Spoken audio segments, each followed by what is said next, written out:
प्यारे बच्चों, आप लोग ऑलरेडी पिछले वीडियो में सीखा कि डिटरमिनेंट को हम लोग कैसे सॉल्व करते हैं माइनर एंड कोफैक्टर की मदद से। अब इस वीडियो में हम लोग सीखेंगे कि डिटरमिनेंट को सॉल्व करने के लिए उनके प्रॉपर्टीज को कैसे उपयोग में लाएंगे। यदि आप प्रॉपर्टीज को जान रहे हैं डिटरमिनेंट के, तो आपको सॉल्व करना प्रॉब्लम बहुत ही आसान होगा। डिटरमिनेंट के कुल 6 प्रॉपर्टीज है, उसको वन बाय वन हम लोग आज देखेंगे। सो आज का टॉपिक हमारा होगा properties of determinant. First property है the value of the determinant. First property को यहां देखेंगे, the value of the determinant remains unchanged. Determinant का जो वैल्यू होता है वो अनचेंज होता है, प्रभावित नहीं होता है, बदलता नहीं है। The value of the determinant remains unchange if its rows and columns are interchange. यदि इसके रोज और कॉलम को इंटरचेंज कर दिया जाए तो ऑलरेडी हम लोग पहले से जानते हैं, यदि किसी स्क्वायर मैट्रिक्स के रोज को कॉलम में बदल दिया जाए या कॉलम को रोज में बदल दिया जाए तो हमें जो नया मैट्रिक्स मिलता है वो क्या होता है, पहले वाले मैट्रिक्स का ट्रांसपोज होता है। इसका मतलब है कि आप मैट्रिक्स ए हो या मैट्रिक्स उसका ट्रांसपोज हो, दोनों का जो डिटरमिनेंट होगा उसका वैल्यू सेम रहता है।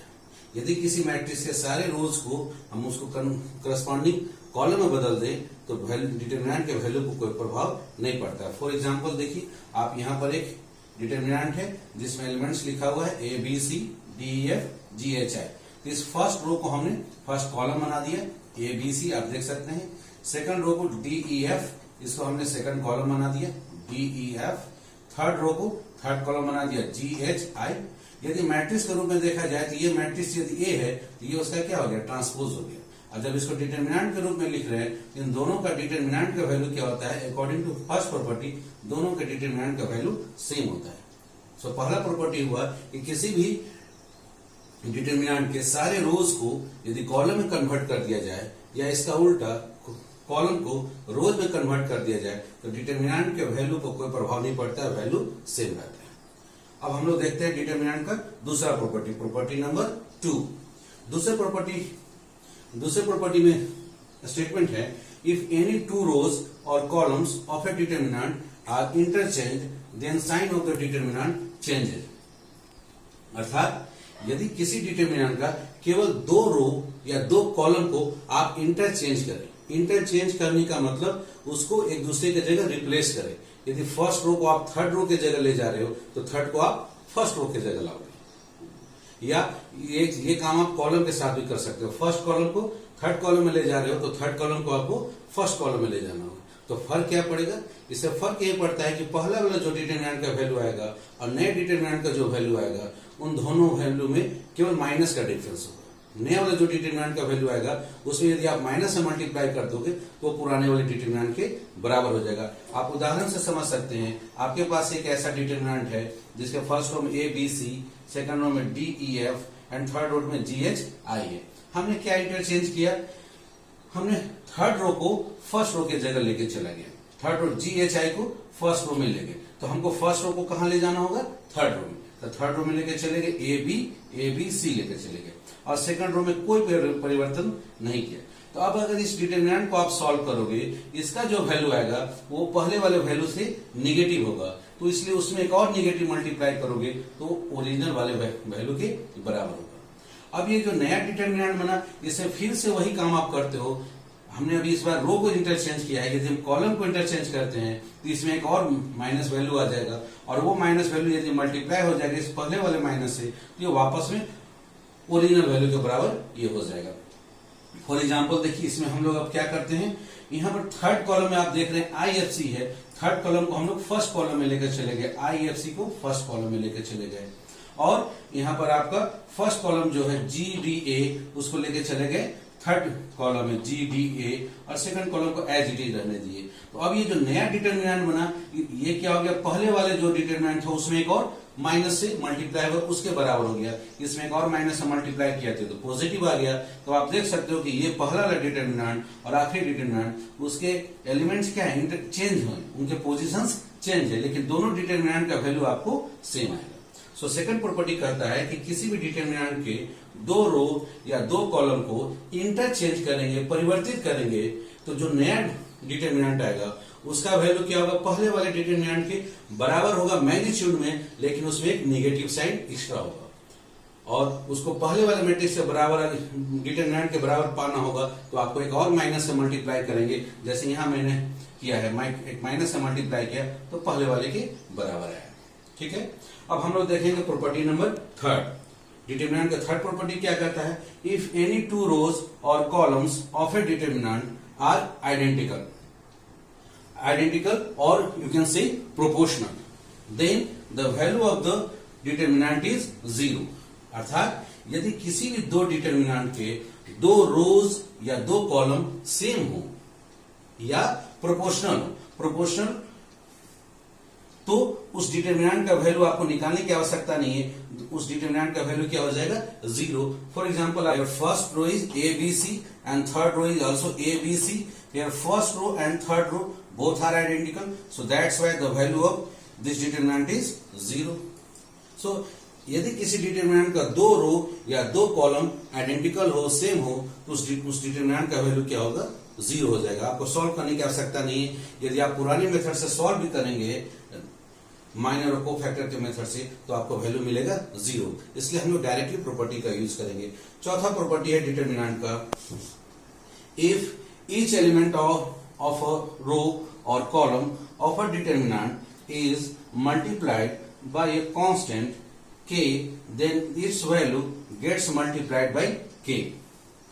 यदि if each element of a row, आप just see here example, ये एक डिटरमिनेंट है, इसका हर एक पहला रो का हर एलिमेंट को आपने एक कांस्टेंट k से मल्टीप्लाई किया है, तो ये कांस्टेंट k क्या होगा? उस पूरे डिटरमिनेंट में मल्टीप्लाई हो जाता है। You just see here k is multiplied in the first row, k a, k b, k c, so आप k को आउट कर दीजिए। उसके बाद जो डिटरमिनेंट बचा, इस डिटरमिनेंट का जो वैल्यू आएगा उसमें k मल्टीप्लाई हो जाता है। ये k कोई जरूरी नहीं है कि फर्स्ट रो में ही मल्टीप्लाई हो, ये किसी भी रो या किसी भी कोई एक ही रो या कोई एक ही कॉलम में मल्टीप्लाई हो जाएगा। जस्ट हियर हमको मन है इसको k को सेकंड कॉलम में मल्टीप्लाई करने का, तो हमने इसको k में सेकंड कॉलम में मल्टीप्लाई कर दिया। So that depends upon you. If each element of a row, आप देखिएगा यहाँ पहला रो में k मल्टीप्लाई है, यहाँ पर आपका सेकंड कॉलम में k मल्टीप्लाई है, तो रो या कॉलम, किसी एक रो या किसी एक कॉलम में कोई कांस्टेंट मल्टीप्लाई है, तो वो कांस्टेंट क्या होता है? पूरे के पूरे डिटरमिनेंट में मल्टीप्लाइड हो जाता है। ये है प्रॉपर्टी नंबर 4।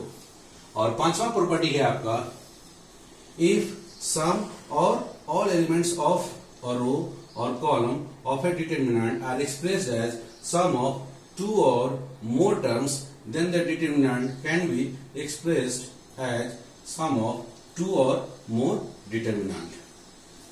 अर्थात यदि किसी भी डिटरमिनेंट का कोई एक रो ले या कॉलम ले और वो रो और कॉलम का जो प्रत्येक एलिमेंट है वो दो या दो से ज्यादा एलिमेंट के सम के रूप में लिखा गया है। जैसे आप इस डिटरमिनेंट को देखिए, इसका पहला रो क्या है? दो एलिमेंट के सम के रूप में लिखा गया है, तो इस डिटरमिनेंट को दो डिटरमिनेंट के सम के रूप में, योग के रूप में आप लिख सकते हैं। जब दो डिटरमिनेंट के सम के रूप में लिखेंगे तो बाकी एलिमेंट्स को आप जस्ट यहाँ देखिए डी एफ, इसको एज इट इज दोनों में लिखेंगे, जी एच आई दोनों में एज इट इज लिखेंगे। और पहले डिटरमिनेंट में सभी का फर्स्ट एलिमेंट आपने लिख दिया और दूसरे वाले डिटरमिनेंट में सभी का आपने सेकंड एलिमेंट लिख दिया। यदि यहाँ पर जेड नहीं होता है, केवल सी होता है, तब हम लोग जेड की जगह क्या कर देते हैं? 0, सी प्लस, यहाँ सी प्लस 0, तो यहाँ 0 हो जाता है। तो इसका मतलब है कि इफ सम और ऑल एलिमेंट्स, कुछ या सारे के सारे एलिमेंट्स किसी एक रो के या कॉलम के किसी डिटरमिनेंट का दो या दो से ज्यादा एलिमेंट्स के सम के रूप में होगा, तो उस डिटरमिनेंट को, ओरिजिनल वाले डिटरमिनेंट को दो या दो से ज्यादा एलिमेंट्स, दो या दो से ज्यादा डिटरमिनेंट के सम के रूप में हम लोग रिप्रेजेंट कर सकते हैं। यहाँ दो एलिमेंट्स के सम के रूप में है, इसलिए दो डिटरमिनेंट का सम हुआ। यदि तीन एलिमेंट्स के सम के रूप में होता तो हम लोग इसको तीन डिटरमिनेंट के सम के रूप में एक्सप्रेस कर सकते थे। छठा और आखिरी प्रॉपर्टी है, if each element of any row or column of a determinant the equimultiples of corresponding elements of other row or column are added, then the value of determinant remains the same। अर्थात किसी एक रो में या किसी एक column में किसी दूसरे रो में इक्वी मल्टीपल्स, समान नंबर से मल्टीप्लाई कर कर आप यदि जोड़ते हो तो डिटरमिनेंट को कोई फर्क नहीं पड़ता है। आप एक एग्जांपल से समझ सकते हो। आपके पास एक ऐसा डिटर्मिनेंट है, इसके रो में आपको इच्छा है कि रो 1 में हम क्या करें कि रो थर्ड रो में एक कांस्टेंट लैम्डा से मल्टीप्लाई कर दे और उसको फर्स्ट रो में जोड़ दे, तो आप कर सकते हो, लेकिन इसके वैल्यू और नया बनने वाले डिटर्मिनेंट को कोई फर्क नहीं पड़ेगा। सो आप देखिए, आपके पास पहला डिटर्मिनेंट ये है, इसके फर्स्ट रो में, इसका फर्स्ट रो है ए बी सी, इसमें आपको इच्छा क्या है कि लैम्डा से मल्टीप्लाई करेंगे थर्ड रो में, तो लैम्डा से थर्ड रो में मल्टीप्लाई करेंगे तो आपको लैम्डा जी, लैम्डा एच, लैम्डा आई आएगा, और उसको फर्स्ट रो में जोड़ने का इच्छा है तो आप इसमें जोड़ दीजिए लैम्डा जी, फिर लैम्डा एच, फिर लैम्डा आई, आपने जोड़ दिया।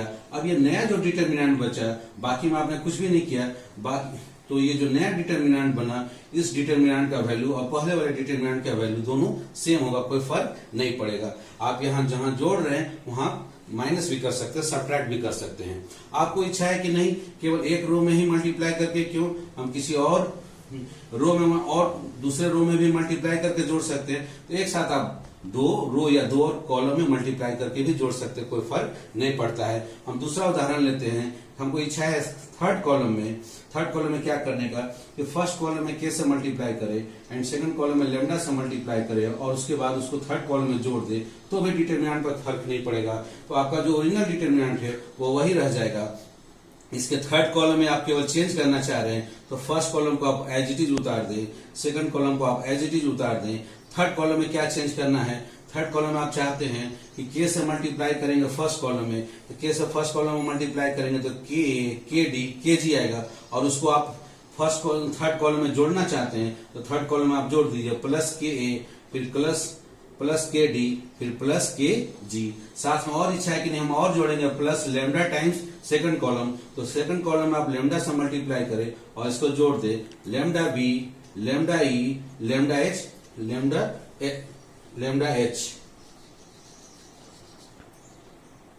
एच, इसको आप जोड़ दें। अगर ये 6 प्रॉपर्टी को आप जानते हैं तो आपका एक एक्सरसाइज बचा हुआ एक्सरसाइज 4.2। इस एक्सरसाइज 4.2 को इन 6 प्रॉपर्टी पर आप आसानी से बना सकते हैं। आपका सीबीएसई बोर्ड हो या आपका झारखंड बोर्ड हो, दोनों बोर्ड में आपका 4 मार्क्स का क्वेश्चन इन प्रॉपर्टीज और डिटर्मिनेंट पर आता है। बहुत ही महत्वपूर्ण टॉपिक है और इन प्रॉपर्टीज को याद रखने से ज्यादा बढ़िया है उसको समझना है। यदि आप समझ जाते हो इन प्रॉपर्टीज को आप डिफरेंट काइंड्स ऑफ प्रॉब्लम में अप्लाई करोगे। प्रॉपर्टी डायरेक्टली नहीं पूछा जाता, उसका एप्लीकेशन पूछा जाता है। इन सारे के सारे 6 प्रॉपर्टी को आप अप्लाई करना सीख गए हो। अब इसको आप अप्लाई करके एक्सरसाइज 4.2 के प्रॉब्लम्स को बनाओगे और डाउट्स होता है तो हम नेक्स्ट वीडियो में आपके डाउट्स को क्लियर करेंगे। Okay, thank you.